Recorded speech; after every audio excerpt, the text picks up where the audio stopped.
Dabura, tu as tellement de potentiel. À un moment donné, il faut juste se lever et applaudir.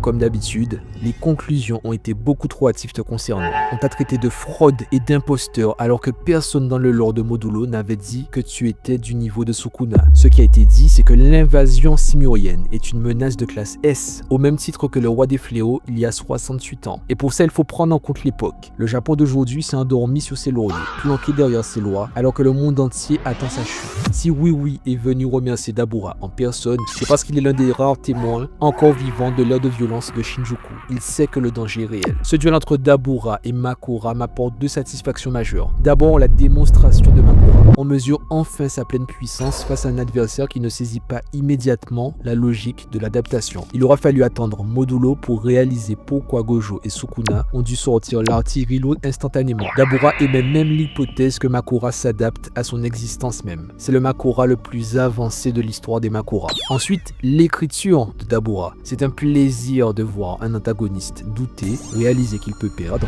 et évoluer en plein combat. Il me rappelle un certain antagoniste. En 3 chapitres, on a eu droit à une vitesse proche de la lumière, un sort d'inversion, un sort inversé et une extension de territoire. Non, franchement, merci pour les travaux. Qu'il gagne ou qu'il perde, le constat est là. Il est dans le top 5 du verse et pas à la 5e place. On se dirige peut-être vers ce que je pressentais depuis le début, solitude contre solitude. Prends-en de la graine, Mahito.